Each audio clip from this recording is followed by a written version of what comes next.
Yang kedua, fi bayani maratibil arwahi, tentang atau penjelasan mengenai martabat-martabat, tingkatan-tingkatan roh-roh al-basyariyati yang bersifat kemanusiaan, an-nuraniyati yang bersifat cahaya.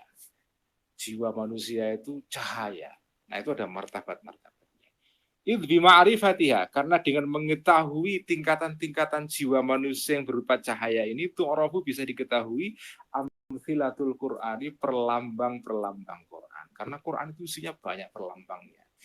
Nah, jenengan kalau bisa mengerti jenis-jenis dan tingkatan-tingkatan rohani manusia, jiwa manusia, jenengan akan bisa lebih baik lagi memahami perlambang-perlambang Quran itu.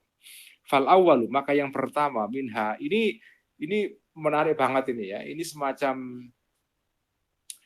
teori tentang perkembangan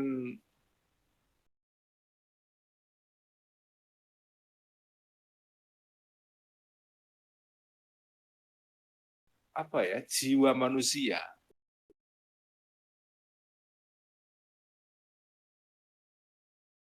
Ini sebetulnya ya kalau dalam ilmu psikologi modern biasa disebut dengan psikologi perkembangan. Developmental psychology. Ini adalah psikologi perkembangan.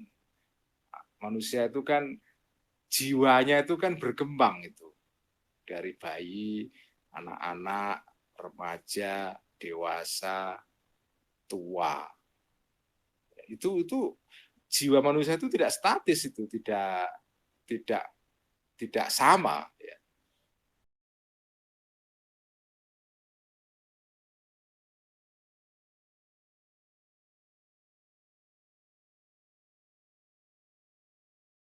Mengalami perkembangan terus, kesadarannya, tingkat kemampuan rasionalnya, inteleknya, jiwa.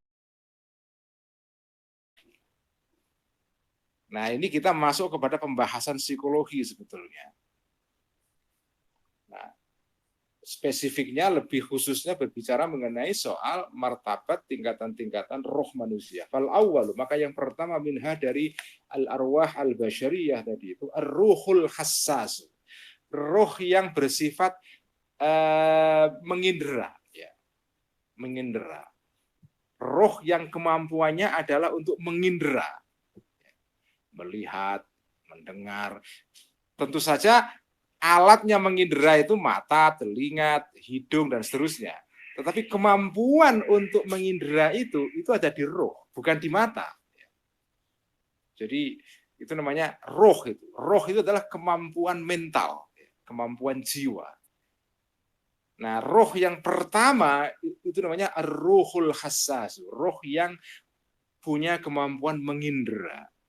Wahua, dan roh ini adalah alladzi yatalaqqa, yang menerima ma sesuatu, turidu yang membawa, yang mengekspor ya, dalam bahasa Arab modern kata aurada atau istauroda itu adalah mengimpor.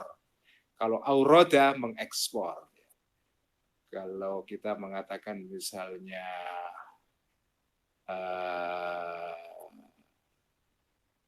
apa itu barang-barang yang diimpor misalnya itu adalah al-badai' al-mustawradah ya. Sesuatu yang diimpor dari luar ya.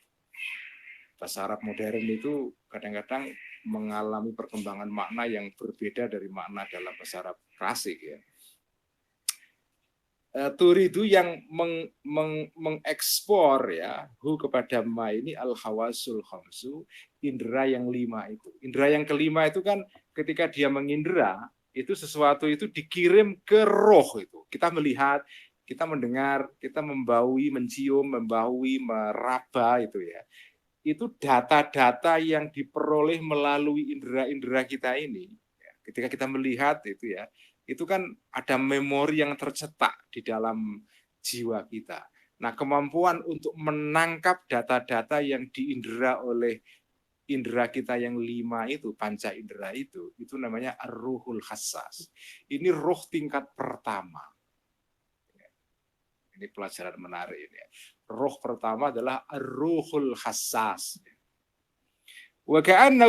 Dan seolah-olah roh ini adalah aslur ruhil hayawani, asal dari roh kehewanan, roh hewan, hewan pada umumnya ya. Hewan pada umumnya itu kan punya kemampuan mengindera. Beda dengan tumbuh-tumbuhan. Jadi ada roh itu yang menjadi ciri khas hewan, ada roh yang menjadi ciri khas tumbuh-tumbuhan. Jadi roh itu kira-kira apa ya? Daya. Sesuatu yang membuat sesuatu itu punya kemampuan. Misalnya tumbuh-tumbuhan itu punya roh. Punya roh itu. Makanya disebut sebagai hayawan pada dasarnya. Sesuatu yang hidup. Hayawan itu hanya sesuatu yang hidup. Kenapa kok tumbuh-tumbuhan itu punya roh? Karena dia tumbuh. Dia bersifat organik ya. Dalam pengertian organik itu dia punya kemampuan untuk tumbuh. Dia menyerap makanan dari sekitarnya. Itu kan beda dengan, jadi sesuatu yang punya roh itu dia bertahan dan tumbuh dan kemudian melahirkan sesuatu yang lain, yaitu beranak pinak. Misalnya tumbuh-tumbuhan punya anak, dia punya melahirkan biji, dan dari biji itu kemudian lahir generasi penerus dia.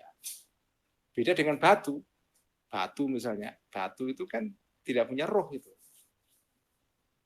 karena itu tidak organik namanya ya, tidak punya roh, karena itu batu ya tidak beranak pinak, tidak berkembang, dan juga tidak, ya dia bisa merosot, dia bisa lapuk ya, tapi dia nggak bisa berkembang. Tapi kalau tumbuh-tumbuhan itu dia bisa berkembang, hidup ya, kemudian mati ya, dan dia bisa menyerap makanan dan melahirkan keturunan. Itu namanya roh tingkat pertama, yaitu roh tumbuh-tumbuhan. Roh yang kedua adalah roh pada hewan-hewan. Ciri khas roh pada hewan-hewan itu adalah dia bisa mengindera. Tumbuh-tumbuhan tidak punya roh hewan, yaitu dia bisa mengindera. Manusia itu dasarnya sebetulnya kan hewan, manusia itu, maka disebut dengan hayawan kan. Kita itu kan, makanya dalam ilmu biologi kan disebut manusia ini ya bagian dari kerajaan hewan, animal kingdom kan. Kita ini kan bagian dari hewan juga.